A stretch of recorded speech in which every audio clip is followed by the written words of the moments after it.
السلام علیکم، کیسے ہیں آپ لوگ؟ امید کرتا ہوں آپ خیریت سے ہوں گے۔ آپ دیکھ رہے ہیں وائی بی اسٹوڈیو۔ اچھا یاسر، ہم لوگ اپنی زندگی سے بہت زیادہ شکایتیں کرتے ہیں، ہمارے پاس یہ نہیں ہے وہ نہیں ہے، یا ہمیں اس طرح کی پریشانی ہے اس طرح کی پریشانی ہے۔ بالکل ٹھیک ہے، آج جو ہمارے پاس ویڈیو ہے نا، بہت اچھی ویڈیو ہے۔ رسول اکرم صلی اللہ علیہ وسلم جو ہیں، ان کی زندگی میں کیا کیا پریشانیاں تھیں اور وہ کس طرح ان پریشانیوں کو لے کے ساتھ چلتے تھے اور کس طرح ان سے ڈیل کرتے تھے۔ اسی لیے ان کو ہمارے لیے اسوہ حسنہ کے طور پہ پیش کیا گیا ہے، بالکل، اور ہمیں کہا گیا ہے کہ ان کی مکمل طور پہ ہم پیروی کریں۔ بالکل ایسا ہی ہے۔ چلیں پہلے نا یاسر بھائی ویڈیو دیکھتے ہیں، پھر اس کے بعد اس پہ کمنٹ کریں گے۔ ویڈیو کے دوران آج ہم نہیں بولیں گے۔ ایسا تھا رسول اللہ صلی اللہ علیہ وسلم کے پاس کہ وہ ڈیلی موٹیویٹڈ ہو کر اپنے بیسٹ لیول پر زندگی گزارتے تھے۔ حالانکہ ان کی پرابلمز میں ابھی آپ کو بتانا شروع کروں تو آپ لوگوں کو یقین ہی نہیں آئے گا۔ پروفٹ صلی اللہ علیہ وسلم یتیم تھے۔ ایک 6 سال کے بچے کے لیے اپنی والدہ کو فوت ہوتے دیکھنا اپنی آنکھوں کے سامنے، وہ بھی سفر پہ، اس سے بڑا ٹراما تو ہوتا ہی کوئی نہیں۔ اور کئی لوگ اس ٹراما سے نہیں نکلتے ساری عمر۔ ٹراماز تو انسان کو گرا دیتے ہیں، لیکن رسول اللہ تو نکھر رہے تھے، اور رسول اللہ صلی اللہ علیہ وسلم ڈیلی اپنے بیسٹ ورژن پر آ رہے ہیں، اور گروتھ اور ایفیشنسی وہ آپ کے سامنے۔ اپنے رشتہ داروں نے ہی جو ہے وہ بیک سٹیبنگ بھی کی، نکالا بھی، بہت کچھ کہا، دل توڑنے والی باتیں کہیں، مجنون کہا، نعوذ باللہ، پاگل کہا، شاعر کہا، کاہن کہا، کیا لیبل نہیں تھا جو رسول اللہ صلی اللہ علیہ وسلم کو نہیں کہا گیا۔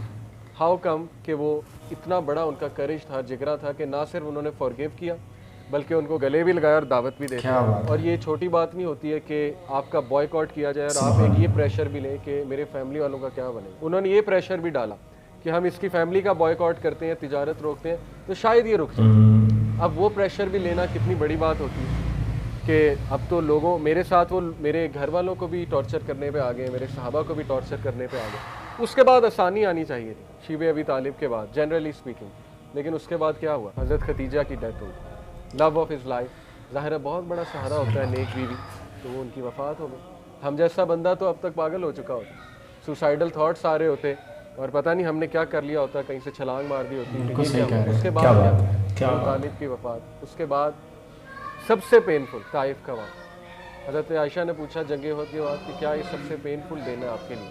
فرمایا نہیں، طائف کا واقعہ۔ اور طائف میں خود گیا ہوں، اس کی گلیوں سے ابھی تک ایک سیڈنس اور ایک غم کا بکرا ہے۔ وہاں جہاں ہمارے رسول اللہ صلی اللہ علیہ وسلم کو پکڑاؤ کیا گیا، وہ ایک عجیب سی غم زدہ سی جگہ ہے۔ اس کے بعد کیسے آپ امیجن کر سکتے ہیں کہ سم ون میں اسٹینڈ اپ؟ طائف کے بعد ہسٹورین لکھتے ہیں کہ کوئی اور ہوتا تو وہ یہاں پہ گیو اپ کر رہا ہے، رسول اللہ صلی اللہ علیہ وسلم کے علاوہ کوئی اور ہوتا۔ اللہ کے نبی صلی اللہ علیہ وسلم درخت کے نیچے بیٹھے روئے، اللہ سے التجا کی، اللہ کے آگے اپنا غم ہلکا کیا۔ وہ دعا سننے والی ہے کہ اللہ کیا آپ مجھے چھوڑ دیں گے، ان لوگوں کے حوالے کر دیں گے، میرے دشمنوں کے حوالے کر دیں گے؟ اتنے دل کھول کے اللہ سے بات کی انہوں نے۔ اور دیکھیں پھر اللہ تعالیٰ نے کیا مدد بھیجی، فرشتہ آیا، اس نے کہا کہ میں ابھی حکم دے، میں ان کو 2 پہاڑوں والا فرشتہ بھی جو ہے کچل دیتا ہوں۔ لیکن رسول اللہ صلی اللہ علیہ وسلم کا آپ جگرا دیکھیں کہ اس ٹائم پہ کہا کہ نہیں، ان کی قوم میں سے، ان کے بچوں میں سے ہدایت۔ سبحان اللہ، کیا بات ہے۔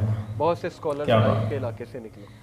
اس کے بعد تو کوئی امیجن ہی نہیں کر سکتا کہ وہ کھڑا ہو جائے، لیکن اللہ کے نبی صلی اللہ علیہ وسلم کھڑے ہوئے اور انہوں نے اپنے ایک اور طریقہ اختیار کیا، مدینہ ہجرت، اور مدینہ جا کر پھر پورا ایک انہوں نے اسلامی معاشرہ قائم کیا۔ بیٹیوں کی طلاقیں دیکھی اللہ کے نبی صلی اللہ علیہ وسلم، ابو لہب نے 2 بیٹیوں کی طلاقیں کروا دی، تو باپ کے لیے تو یہی ایک کمر توڑ غم ہو گیا کہ بیٹیوں کو طلاق ہو گئی۔ پھر مدینہ جا کر بھی جو ہے وہ یہودیوں نے کبھی مشرکیوں نے سکھ کا سانس نہیں لینے دیا، ان دا سینس کے تنگ کیے رکھا، اور آپ دیکھیں کہ ہر طرح کی سازش کی، ان کو پروپیگنڈا کیا، میلائن کرنے کی کوشش کی، رسول اللہ صلی اللہ علیہ وسلم کو ایون نعوذ باللہ قتل کرنے کی کوشش کی، اور ایٹ دی اینڈ رسول اللہ ہی کنگ بن گئے۔ فتح مکہ ہوئی اور وہاں آ کر رسول اللہ صلی اللہ علیہ وسلم کے سامنے وہی لوگ آئے جنہوں نے پتھراؤ کیا تھا، تنگ کیا تھا، اجڑی پھینکا کرتے تھے، کیا کیا کرتے تھے۔ تو یہ سیرہ ایک لیونگ میریکل ہے، آپ کو دنیا میں کسی شخص کی ایسی بایوگرافی نہیں ملے، اور آپ حیران ہو جائیں گے یہ ہوا کیسے۔ یاسر بہت کمال کی ویڈیو تھی۔ بلال صاحب، ایسے تو نہیں نبی پاک صلی اللہ علیہ وآلہ وسلم کی ذات پاک کو ہمارے لیے عملی طور پہ نمونے کے طور پہ پیش کیا جاتا ہے۔ بالکل ایسا ہی ہے۔ ان کی ذات سے، ان کی زندگی سے ہم ہر طرح کا واقعہ کوٹ کر سکتے ہیں، اور مشکل ترین انہوں نے لائف گزاری۔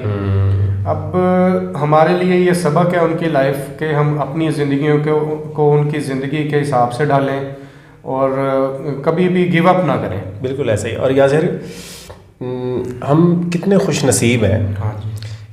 ایک طرف تو ہم خوش نصیب ہیں لیکن دوسری طرف ہم بد نصیب بھی ہیں. بالکل ایسا. مطلب دیکھیں نا, ہمیں اتنی بڑی شخصیت کے ہم ماننے والے ہیں. بالکل.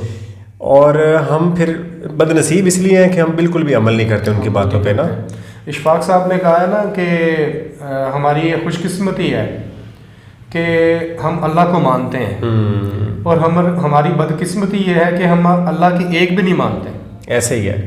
تو نبی پاک صلی اللہ علیہ وسلم کی جو زندگی ہے, ان کے اسوہ حسنہ ہے جو ہے, وہ ہمارے لیے خیر ہی خیر ہے. بالکل ایسے. تو ہمیں یہ دیکھنا چاہیے کہ اتنی مشکل زندگی ہمارے نبی پاک صلی اللہ علیہ وآلہ وسلم نے گزاری ہے, جو کہ اس پوری کائنات کے مالک ہیں. دیکھ لیں, آج ہم پہ ایک چھوٹا سا غم آ جائے نا یاسر, تو ہم چیخو پکار کرتے ہیں جی یہ ہمارے ساتھ کیا ہو گیا, اللہ نے ہمارے ساتھ ظلم کر دیا.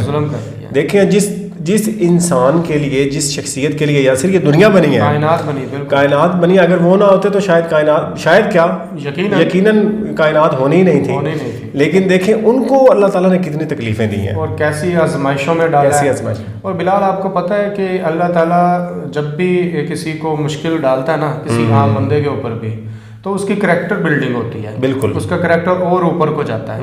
تو اسی لیے اللہ تعالیٰ اپنے نیک بندوں کو مشکلات دے کے آزماتا ہے. لیکن ہم جیسے جو لوگ ہیں ان کے کریکٹر لوز ہو جاتے ہیں اس طرح کے موقعوں پہ. تو ہمیں ہر معاملے میں نا یاسر, ہمیں حضرت محمد صلی اللہ علیہ وسلم کی زندگی کو دیکھنا چاہیے کہ وہ جب ان پہ یہ بات آئی تھی یا ان پہ یہ مشکل آئی تھی تو انہوں نے اس کو کیسے ڈیل کیا نا. بالکل ایسے ہی ہے. تو ہمیں خود کو ڈھالنا چاہیے اور ان کی تعلیمات پہ عمل کرنا چاہیے. اسی میں ہی ہماری بھلائی ہے, نہیں تو پھر ہم ذلیل و خوار ہی ہوتے رہیں گے. بالکل ایسا ہی ہے. اور جب بھی کوئی مشکل آئے تو ہم اپنی طرف نہ دیکھیں یا اپنے سے کسی نچلی کیٹیگری کے بندے کی طرف نہ دیکھیں. ہم دیکھیں کہ رسول اللہ صلی اللہ علیہ وآلہ وسلم نے اس مسئلے کو کیسے ڈیل کیا اور کیسے صبر کا دامن ہاتھ سے نہیں چھوڑا انہوں نے. بالکل ایسے. بلال دعا کرنی چاہیے کہ آپ کو, مجھے اور سب مسلمانوں کو نبی پاک صلی اللہ علیہ وآلہ وسلم کی زندگی کے مطابق زندگی گزارنے کی اللہ تعالیٰ توفیق عطا فرمائے. اور ان کے زندگی سے جتنے بھی ہمیں سبق دیے گئے ہیں وہ ہمیں سیکھنے کی توفیق عطا فرمائے اور اس کے اوپر عمل کرنے کی توفیق عطا فرمائے. چلیں جی, ویڈیو دیکھنے کا بہت شکریہ. اللہ حافظ.